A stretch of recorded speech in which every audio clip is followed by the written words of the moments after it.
Hello, I'm Richard Bryant, Executive Director of Musco Center for the Arts at Chapman University here in Orange, California. This evening, I welcome you to our At the Musco online series that features free interactive events demonstrating the highest levels of achievement in performance, production, and arts education at Chapman University. We invite you to connect in real time with faculty, students, professional artists, and one another, all engaged in what we call the art of community. I'm pleased to introduce you to the second event in our online Heartbeat of Mexico series. It's an extension of our annual live celebration of Mexican and Mexican-American culture. This evening, we welcome playwright José Cruz González, music director Cynthia Reifler Flores, and dramaturg Shirley Fishman. They're in conversation about the acclaimed play with music, American Mariachi. We invite you to take part in our discussion tonight with questions and comments for our panel of guests and each other. Please just use the chat features of YouTube and Facebook. And now, here's your host, Musco Center's Napoleon Gladney. Thank you so much, Richard. Good evening and welcome to our online Heartbeat of Mexico series. I'm Napoleon, your host this evening. If this is your first time joining us, welcome. If you have joined us for a previous At the Musco online event, welcome back. Please take a moment to like, follow, and subscribe to Musco Center on Facebook, Instagram, and YouTube. You can also join our email list for updates on new happenings and online events at muscocenter.org. We will be announcing some new online events for the spring in the coming months. Please ask your burning questions in the chat and we will try to get them answered live at the end of the conversation.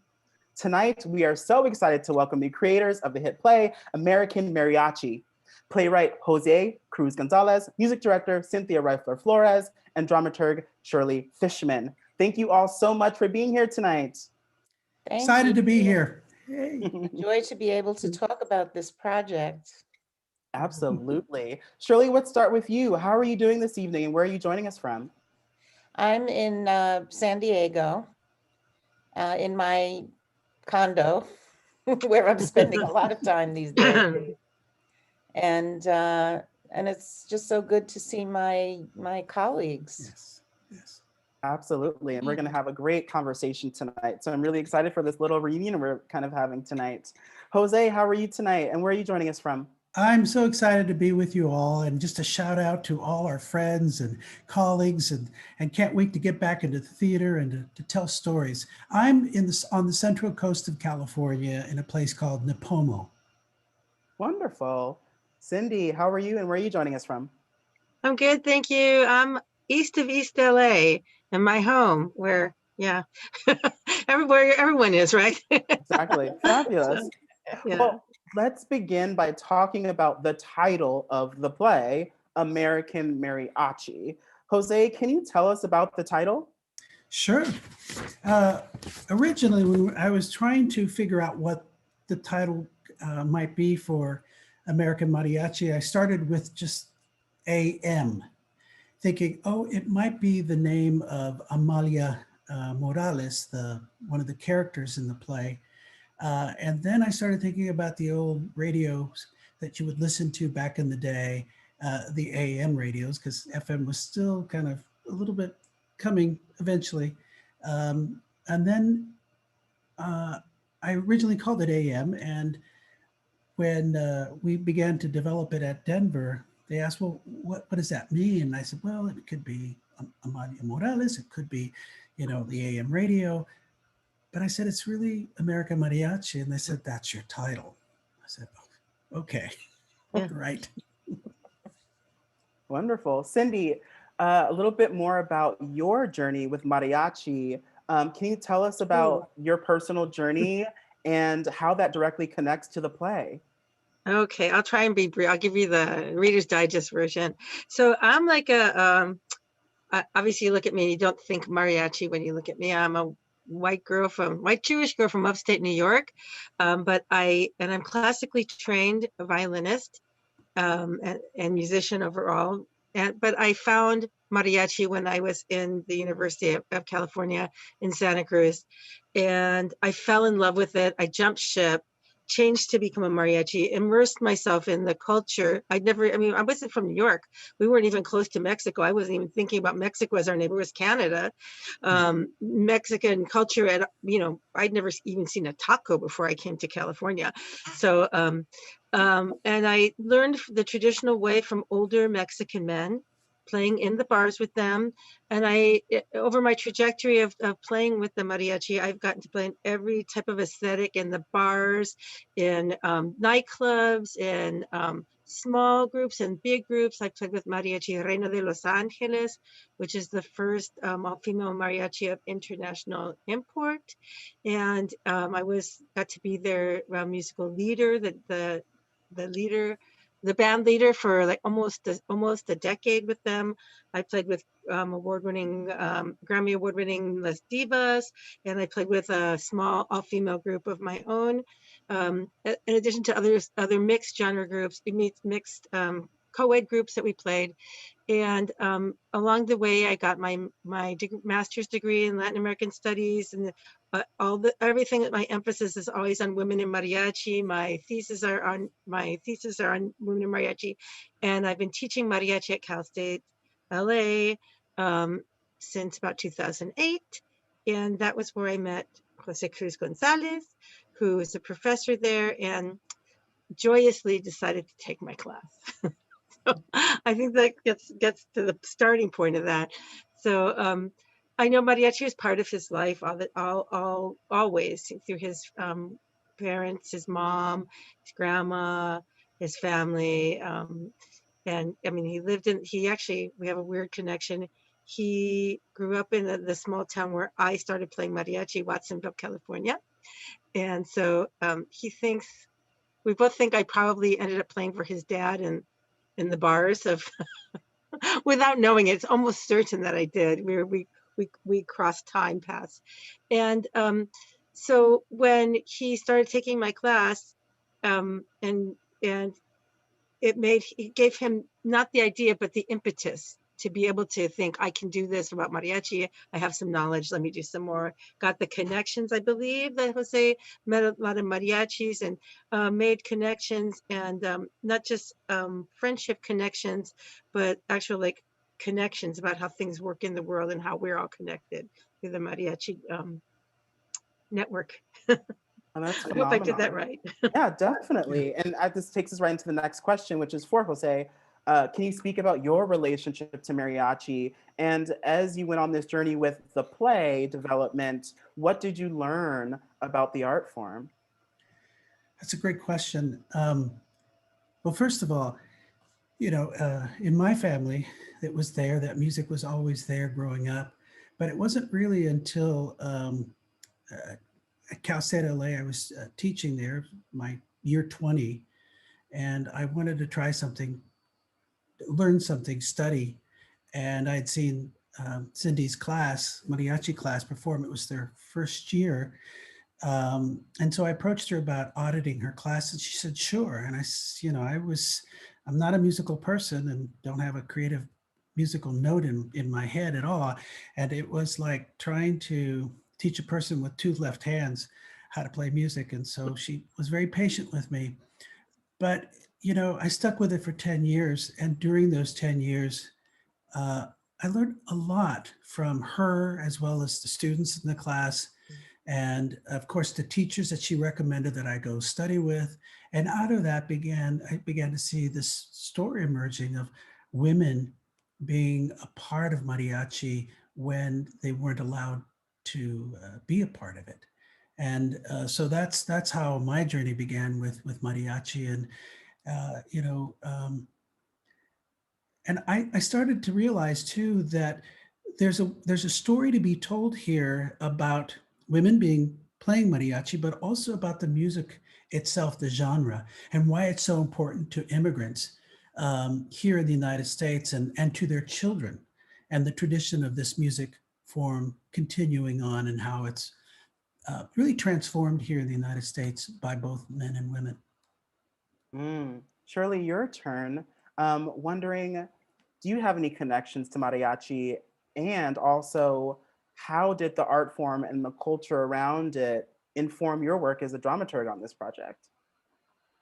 Well, my exposure to mariachi came when I was in my 20s, and I was a folk dancer, not by profession, but just by interest. And I used to go to all these performances in New York. I lived in New York, and all these performances of all different cultures, whether it was the Moscow Ballet, the ballet, or the folk ballet of Bulgaria or whatever. And I used to go to the Mexican folkloric ballet.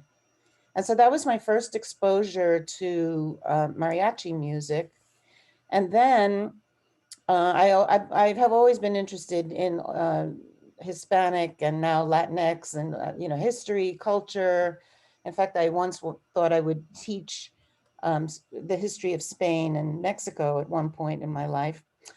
And so I was always connected to Latino culture. I lived in a mixed neighborhood, had listened to all kinds of music. I went dancing until 3 o'clock in the morning in the clubs, but that was a different kind of music. Puerto Rican music and Dominican music. And of course, the landmark Linda Ronstadt album, which, really solidified my interest in mariachi. I also was friends with the young man who I worked with when I worked in the night staff of a law firm while I was supporting my theater habit. And he was Mexican, and his parents grew grapes in Florida and would, make raisins out of them. And he would bring the raisins in. And I would talk to him about, his history. And he became the head of a cultural center in New York for Mexican immigrants. And so he would invite me to the dances and to the music festivals and whatever. And I would be dancing Mexican dances. I knew nothing about it, but people would ask me to dance. So, and when I met Jose, it was on a different project. It was a children's play, a theater for students in San Diego County, of which he was a director. And then we worked on a play for students of his a few years later. And then he asked me if I would work with him on a play that he had written. And he told me it was called American Mariachi. Well, at that time it was AM. And then he told me it was about mariachi. And I said, how happy is that? And I just fell in love with it because it's not only because of its charm, but also there's these so many thematic storylines that, just spoke to my research brain, that I think are important. The amazing thing was that Jose really dove deep into what all those issues are in this, very charming, seemingly simple play. Really was at the core of my interest in working on it and really deepening it and bringing it all to, the largest life that it could have on the stage. Thank you Doing for my that. part, my part Yeah. anyway. Definitely. And we'll definitely dive more into that history and those important themes as we go on. Hearing about each of your relationships to mariachi and this great work reminds us of the importance of telling stories from diverse perspectives. Last fall, American Mariachi was performed locally by South Coast Repertory. Let's take a look at some of the cast speaking about why this story is so important and timely to them. I think it's important to show stories of the Latin American experience. It really means a lot to have that sense of community and identification with my culture that I really have not experienced in previous shows before. American Latino stories need to be told, stories of immigrant families. I just think the more the better, to encourage people that they can be a part of that experience. They may not have grown up in the culture, they may not identify, they may not be Latino American, but to open your eyes to a story that you most certainly can relate to. But it means a lot, this story, because basically what it is it's an opportunity for my children to see a face that looks like theirs on the stage, on a great American stage. And just be inspired to maybe get on stage themselves or to write their own stories. This show is coming at a time where we need to be celebrated, where we need to celebrate our triumph and all of the beauty and the radiance and the joy that come with being Latino in this country and in this community.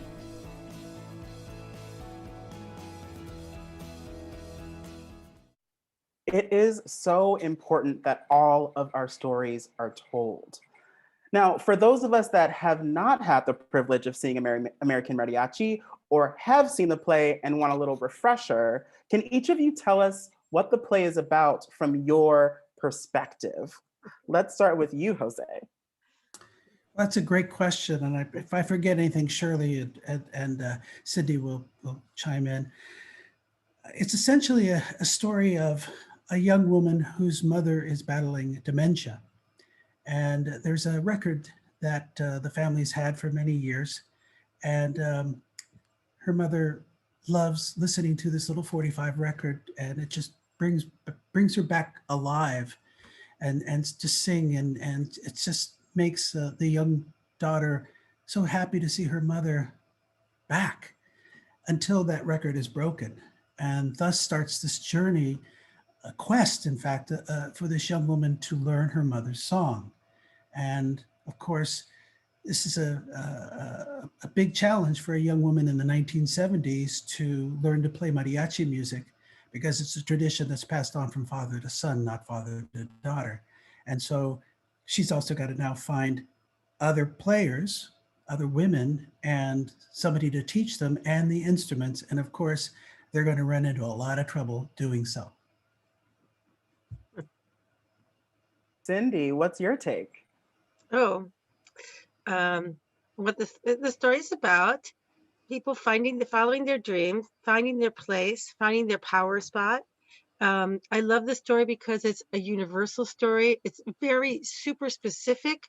I mean, we're talking about young women in the 70s in the Southwest playing mariachi music, but the story has a universal theme about finding yourself, finding your culture, finding your place within the world, finding your place in your family, finding your power in terms of your relationships and how you fit into the world. So and for this play is really incredibly special to me, because I see not just my story, but I see so many of my friends' stories in this, not personal stories as in terms of like the Alzheimer's story, but the mariachi stories, the women that were my friends, compañeros, mentors, sisters, and their stories are like woven into this play as well. And it's so it's delightful. It's like it has my heart.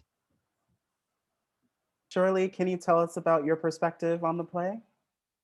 Well, I think essentially the play is about family, the different kinds of family, the actual family, and then finding a new family.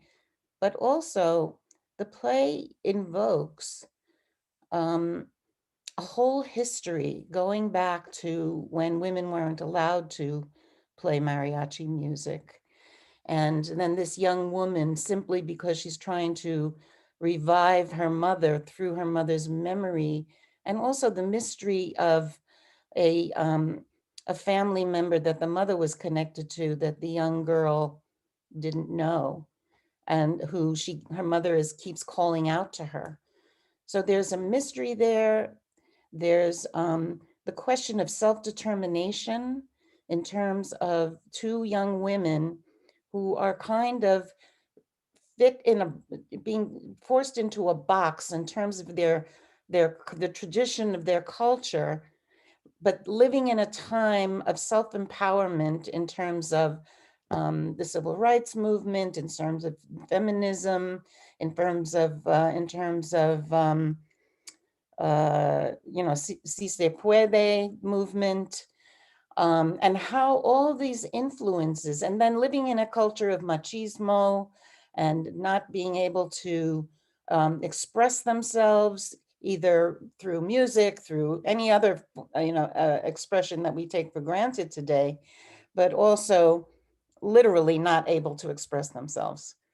And so for me, it's those two young women, their determination and how they spark the lives of the women that they come into a connection with because of this desire to create this music with all women, and how they all blossom, confront the obstacle of tradition and machismo, but and still embrace that tradition, but in a totally new way. So that was very exciting to me. That they wanted to be Absolutely. represented in their own lives. Their voices needed to be heard. You are definitely a dramaturg, because how you, Thank you. I don't know if what that's you a just said is just like so poetic and beautiful. It is, definitely. I don't know if that's Able to sum up things that we just think about. Absolutely. Napoleon, it sounds like we all saw 3 different plays, huh? Yes and no, which I think is what's so magical about theater. I think that's what it is. Yeah. It's all these people that came to see the play from all these different cultures and how they related to this play in such a joyous way. It was one of the most astounding moments in my life, Right. being a dramaturg on a play. When they heard it at the summit in Colorado, the response to it was startling and amazing. And all the audience members filled out the little questionnaire, and every single one said, "You have to do this play on the main stage." Do you remember that, Yeah. guys? Yeah. Sure do. Workshop. And the beauty, I this also play. remember when we were there at the summit, this is the new play summit at the Colorado, at the Denver Theater Center in 2016 that we arrived, and we had the great fortune, of course, to have Cindy there, myself, our director, Rachel Bowditch, and Shirley, and this amazing team of artists that came, and production people to help support us to explore this piece for 2 weeks. And what a joy that was, and to find its heartbeat with all those people. Jose, can you continue talking about the development process of the play, and also when you brought in Cindy and Shirley? Sure. Well, Sydney was already early on it when I, was taking her mariachi class, and said, I have this idea about a play that I want to do, a play with music, focusing on mariachi. Said, I'm there. And then, having worked with Shirley prior to this project, Shirley was on board, and it was like, oh, I'm being able to get the right people to help me understand what I have here.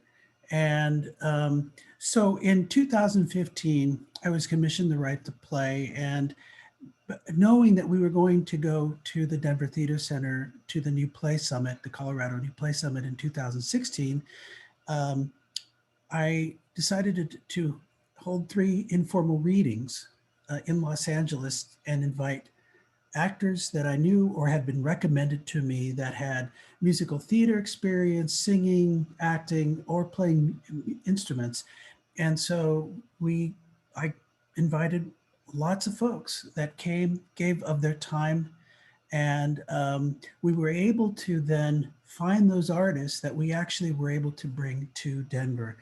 Thanks to Denver, that they were able to bring a team of, I think there was 14, 15 of us, I can't remember now, all to Denver to explore the play. So we did the workshops there for 2 weeks, and Denver said, we want to give you some more time to develop this. So we took another year of development and workshopped AM in Los Angeles, which was much more convenient for a lot of the artists. And so we did 2 more workshops at Boston Court as we were continuing to figure out what the music was, what the story was, how to really get it down to a point where it would be ready for production. And in 2018, it premiered at Denver as a co-production with the Denver Theater Center and the Old Globe. Wow. So you mentioned the music a little bit and that coming in. The music has been talked about in the show as being a character unto itself. Cindy, how were the songs selected and crafted to best highlight the storyline? Well, it changed over and over time. Generally, we just kind of felt, oh, we need a song here. This needs to be set up. We need to have something, and what song will be the best song? And some of them have changed over time, but like each character or each moment we needed a song for the girls to express themselves. And so two of the songs are written by José Cruz González. I believe it's his first time writing songs, and he came up with the melody and the lyric, and I helped him arrange it into a song that was a workable song.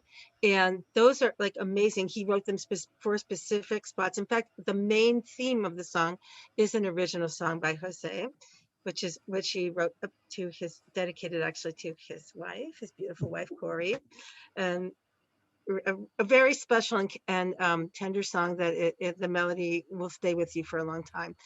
And over time, like we had that song like every single moment. And we finally said we can't keep playing so much of that song. Let's save it for later. And all the other songs are traditional mariachi songs.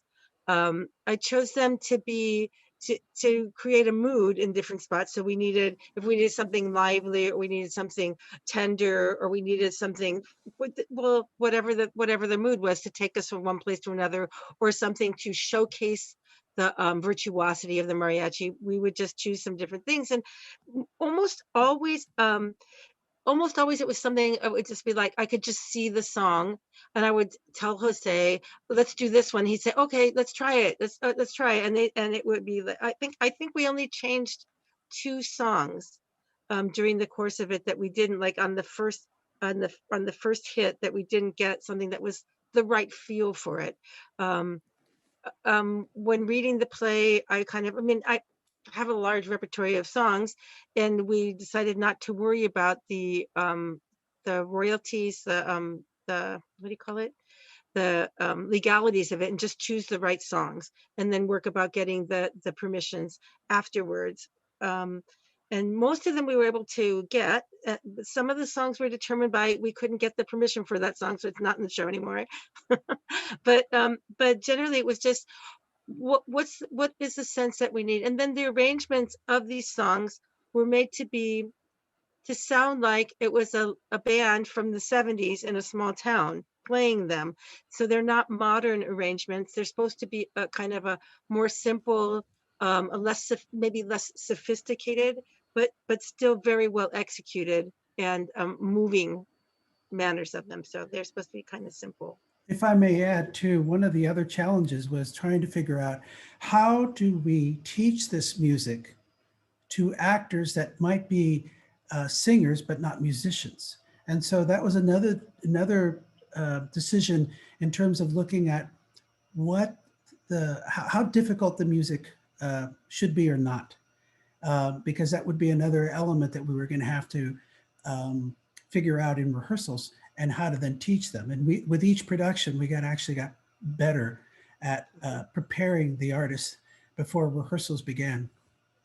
That was a criteria for the songs that we used for the actors, but since our cast includes every time professional musicians, the songs that they are performing, I didn't really limit the technique because I assume that they're competent. We've always used really good high-level mariachis, so the arrangements weren't made with thinking about that they wouldn't be able to play it. They were made simple, harmonically, because that was what the story required. That was why I chose those certain ways of orchestrating them. Well, let me just say, We actually have real a question. miracle. Oh, go ahead, Shirley. I'm sorry. I just want to jump in and say the real miracle of all of it was that Jose had written into the play that all of these young women who were learning to play instruments themselves in the show, in the play, so it didn't require the actors to be proficient, Yeah.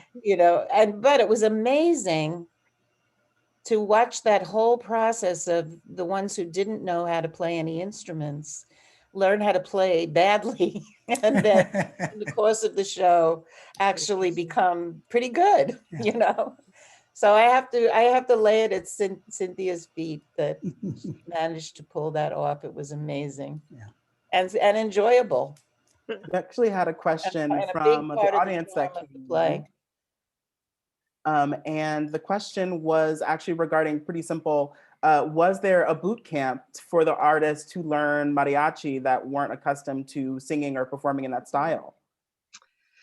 Not really. It was kind of hit the road running. So the first couple performances we tried to get the instruments beforehand, and like the first girls in Denver, I helped the guitar players learn a little bit, but pretty much it was like get the instruments, and this kind of developed over time that we have been putting this into the writer and stuff, that you should get the actors the instruments that they need, give them a couple lessons on it at least, get the music to them beforehand. We have, written in a style that a beginner, maybe a non-musician, can read and can gather, and so that they can have some type of experience with the instruments before the first rehearsal, which we haven't always had at all the productions. So in our workshops, though, we had mariachis. We had people who actually played doing the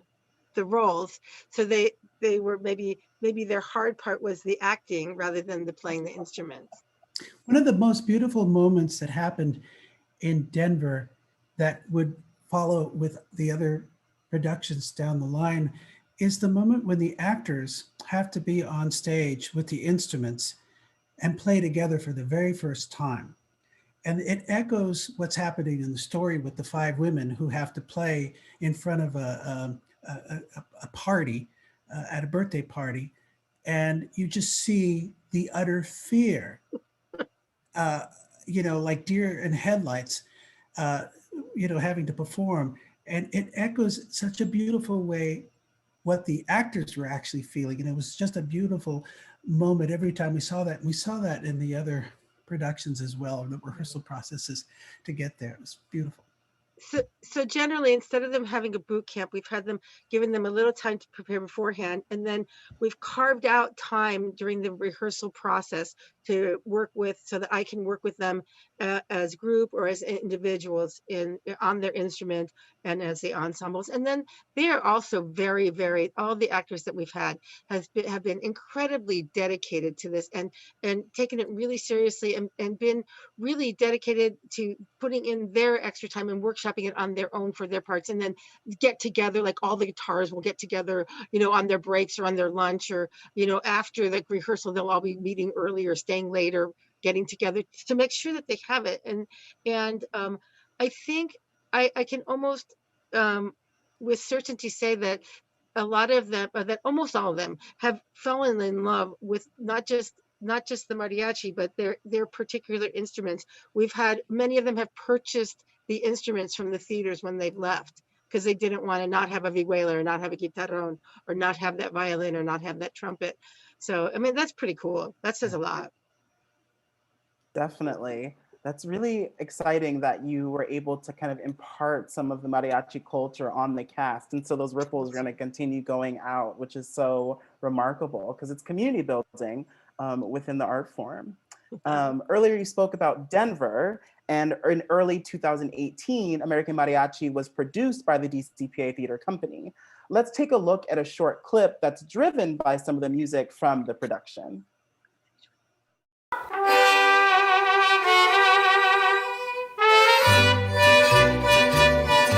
We're starting a mariachi. Mariachi? Women don't play mariachi. The Amalia's sick. She's got dementia. We played this old 45 record and she started singing the words. Will you teach it to us? How to play and sing it?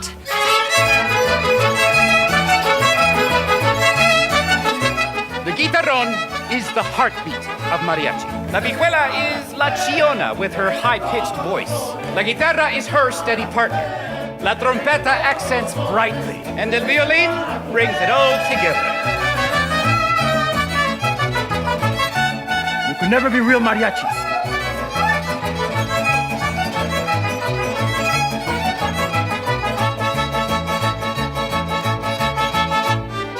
This music was born from the ashes of La Conquista.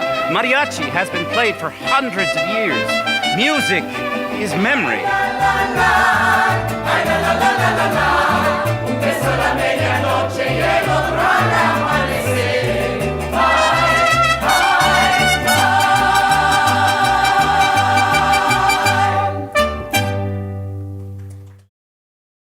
It just makes you smile, you know? Cindy, question for you. As a woman in mariachi, can you speak about the real life challenges the artist in the play that the story is based on, like some things that they had faced at that time? So I actually started playing mariachi in the 80s. So I'm often not considered one of the pioneer women, because the women in the United States started at the late 60s, in 69. And they mostly started in community groups or in school groups. And because the mariachi was passed down from your dad to the son. After we start seeing women, like the token woman in the large groups in the 70s, when that started happening, the mindset started changing slowly. So we see some of the parents, mariachi parents, dads who don't have sons, start teaching their daughters because they don't have a son, and they see that there's a woman up on stage in Mariachi Sol de Mexico, Mariachi Los Galleros, Mariachi Los Camperos. They have the token woman, and so it becomes a little bit more mainstream for the women involved in playing that. So there were women playing in the bars and in co-ed groups. I mean, almost always being the only woman in the group. It was difficult because most of the women that were involved they were second and third or American women, but they're not immersed in that real Mexicanidad machismo. They didn't realize they shouldn't be there. They didn't think, oh, I'm doing something I'm not supposed to be. I'm breaking boundaries. They just fell in love with the music and started playing. And so and a lot of the men that we would be playing with would feel that they were getting their toes stepped on, that we shouldn't be there, that perhaps it wasn't, we didn't want to support that. I personally had somebody tell me I would never be a mariachi because I was a woman and I wasn't Mexican. You will never, ever. And I kept asking, but but I play so much. I mean, I have all this training, then this guy can't even hold his violin. He goes, that doesn't matter. He's a better mariachi than you. And I kept asking, well, what can I do? He said, nothing. You can't do anything. You weren't born into it. I love this story because it's a story of triumph because, maybe 10 years later, the same person came up to me at a festival that I just finished performing with Mariachi Reina de Los Angeles. And he seeked me out and he told me, tú eres mi ídolo, you are my idol. Tú eres mariachi. So, but in the meantime, that I didn't have his support for how to learn this. It wasn't always that way. Some guys were very supportive. Some people were supportive. I found that as a white girl in mariachi, that mostly the Mexicanos were very excited to see somebody in love with their culture. It kind of validated their culture to them. Look, my culture is so beautiful. My music is so beautiful that even people who aren't part of it, want to be part of it. But then there was also the people who were like, oh, you shouldn't be here. You're not a woman. I mean, you're a woman. You're not a man. You're not Mexican. I have one of my friends, the mariachi, would tell her, oh, you can't come to this job. There's no room for you in the van.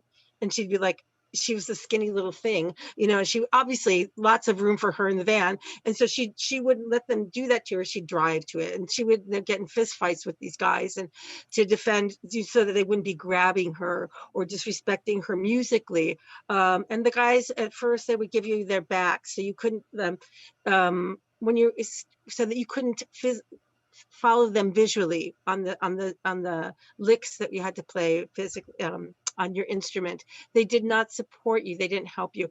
And as the face of mariachi changes over time, so nowadays, I believe, what I see is that, first of all, at least in the United States, that the face of mariachi has changed a lot, so that there are a lot of women are involved, and a lot of women are playing in all women groups, and also that a lot of second and third generation Mexicanos are in the mariachi, and a lot of people who don't come from who have learned in the schools are professional mariachis now. So it's not all Mexican men coming from Mexico, and with that huge machismo, the face of mariachi in Los Angeles has changed, and consequently, the way women are treated is very different now than it was when I was starting.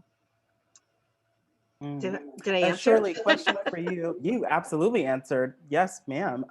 Shirley, question for you. Speaking of historical accuracy, how important is that to the development of a work? Well, it's very important, really, on any play, because everybody has to be on the same page with whatever whatever is in the play in terms of history, in terms of the music, in terms of the politics of the time. I mean, you have to examine everything that's in the play. And so when I did the research, every play I do an information packet. And, you know, I started with the history of mariachi, then I got down into, you know, even the suits, the trajes, the various instruments, the various the song styles. I did research on Alzheimer's and dementia. Of course, I did research on the feminist movement. I did research on the history of women in mariachi. So everybody had to understand where we were coming from, the history of the time, so that we understood particularly these young women who were caught in these traditional roles while the world around them was changing, and they were feeling the impetus of wanting to also express themselves and self-identify. And, you know, it just, each play is different, but this one, I would say that everyone pretty much was Latina of one sort or another. There was, in the LA production, there was a lot of most of them were Chicano, right? Yes. Or Chicana. And then when we got to Denver, there was Puerto Rican young woman, Amanda, and there was Cuban young woman. And so in that particular show, everybody had to be on the same page. But they all related to it because thematically they understood from the culture. And it was the music that they had to really come to understand. Can I chime in here, because we're talking about the history and being part of that 70s thing, and I remember one moment really well that kind of shows this thing, that José Cruz has been very collaborative on writing this play. So he would always allow the actors to like say, you know, this line doesn't feel authentic to me, or I don't think my character would really do this. And I remember one point where it's at the ending of the show, so I'm not going to say exactly what it was, but that the women, Jose had written in the women being very gracious and understanding an apology from one of the older men when it hadn't been said, and that the girls who were, you know, they're were not born in the 70s. They weren't raised there. They were all like, oh, well, man, that is so not what this person would do. They would never in a million, I would never in a million years have forgiven them. They would have to be down on their knees or whatever. They were really adamant about that wasn't correct. That wasn't authentic. And I was just like, you didn't live in the 70s. You know, this is so authentic. This is really what I see would be something that would be happening because of the machismo and the attitude of women and their role, and they're stepping out of it, but still accepting that they're the peacemakers all the time. Do you remember that, Jose? Remember that moment? Yeah, absolutely. Yeah. You know, even, and you know, this is another thing that I remember we worked on this in terms of the development of one of the characters about the life of the life of a mariachi. What does it mean? You know, he gets these gigs. He's always, you know, he has a regular job. He gets the gigs. He's always going out. You're going out for long periods of time. You know, what is the life of a mariachi? And, you know, really building that into the character of the father. I loved working with these two ladies because they were their eye on the ball. Shirley's following story, character, asking good questions always. You know, I always look forward to our sessions after each rehearsal because, you know, I had some great questions that she asked, some points that I needed to go back and rethink and rewrite before our next rehearsal. And of course, Cindy, you know, she'd wake up probably like with an hour or 2 hours of sleep before we'd start our next rehearsal, having worked through the night, you know, rewriting music or trying to figure out how it would work with all the different voices and this scenic moment. So it was a labor of love in so many ways, and I'm so bonded to these women for their hearts, their brains, and their talent.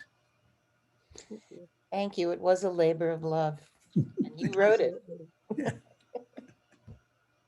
And that's our final clip of the evening is actually from South Coast Repertory, and it exemplifies a bit of the overall arc that the women in the play go through. Let's take a look at that clip.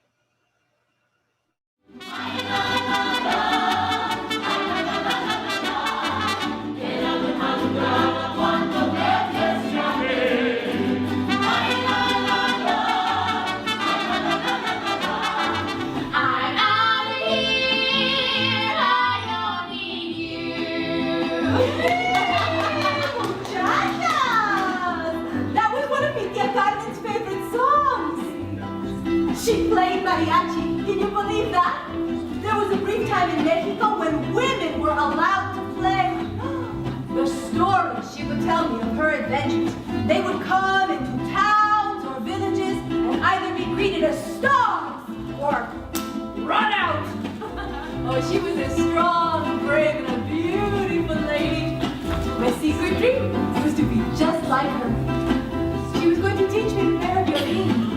Mama, I've never seen girl mariachis. Me neither, Tia. Well, just because we've never seen them doesn't mean they didn't exist.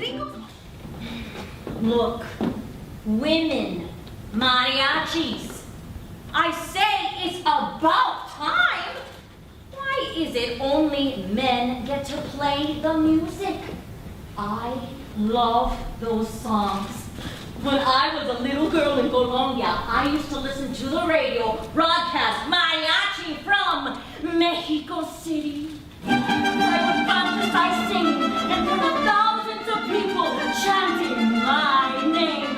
Soy la, reina. You'll have to play and sing just as well as any man's group. You know, you can't just be good enough. You have to be better. That's what's required. You ladies represent something bigger than your individual selves, but you have to listen to each other, dare to fail, and work as a team. You know, it isn't just about notes or measures. Each of you must find your groove, where you fit in. And when you do, it's heaven.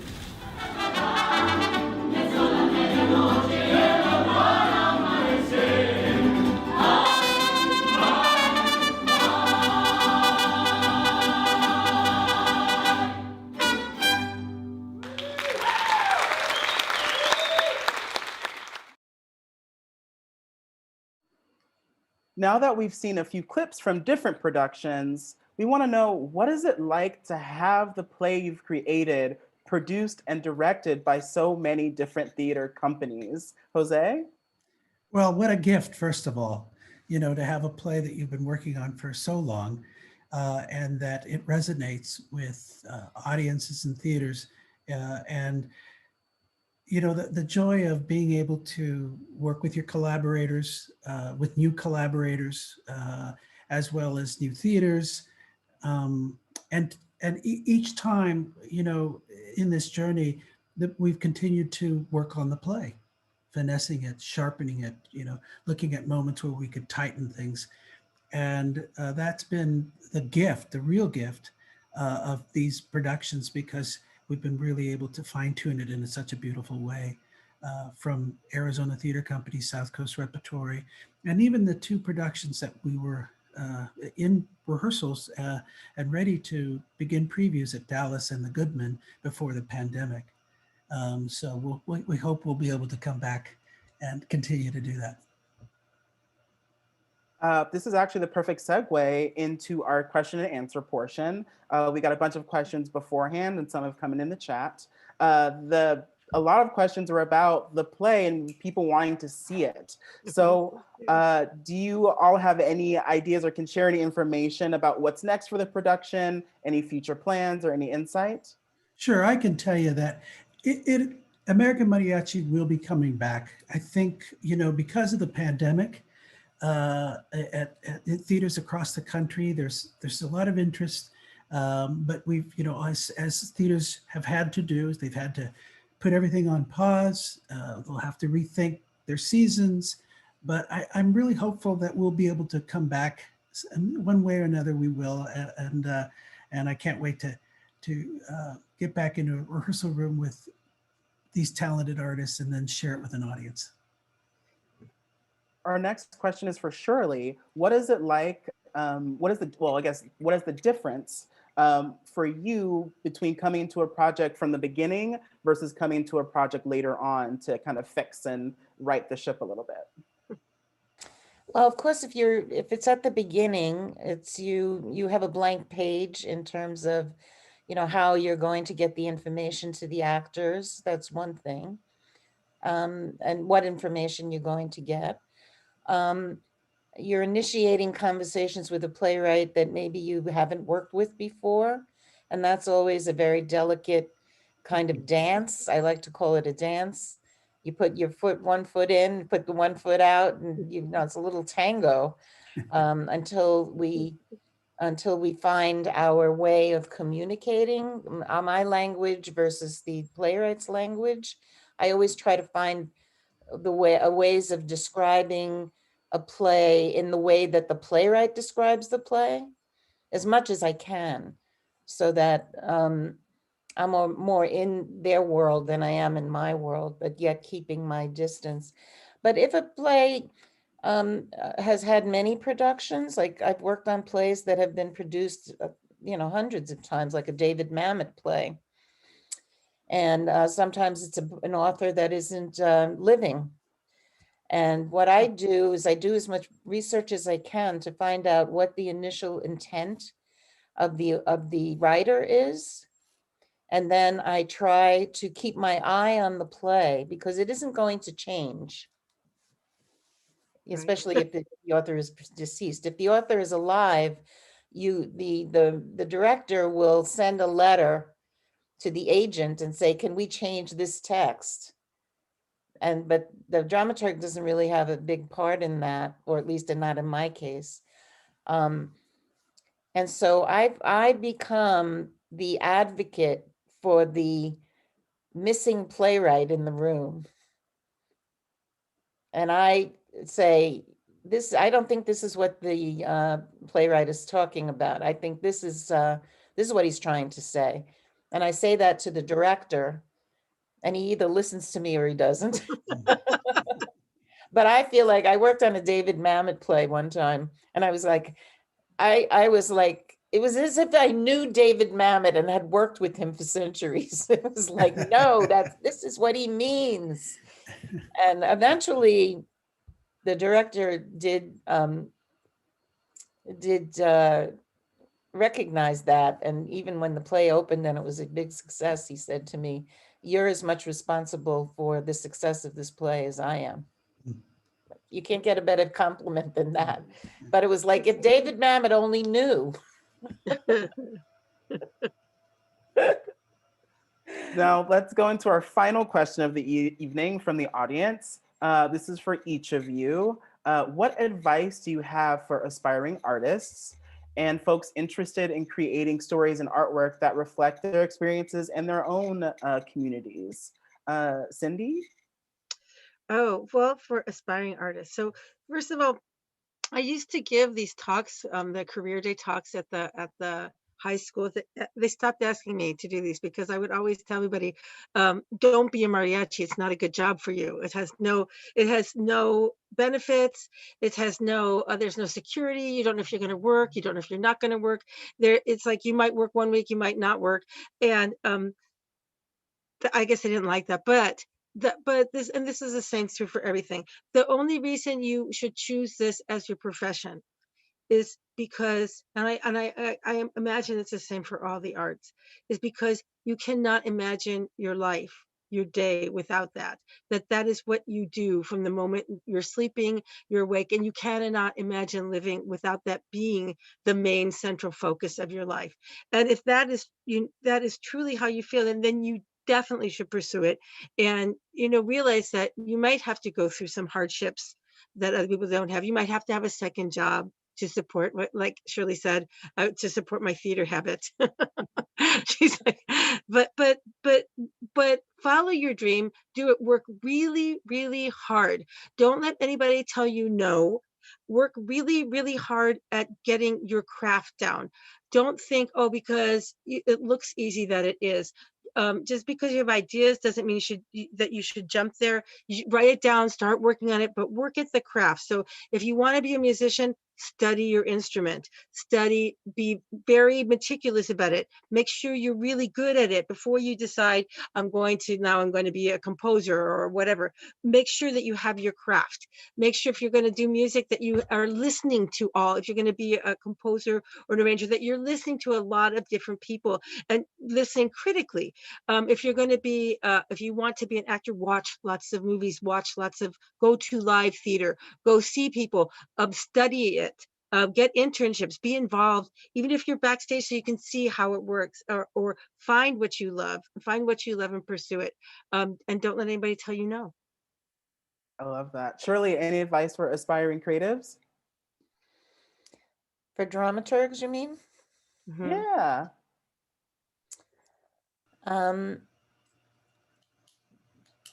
Pursue your passion.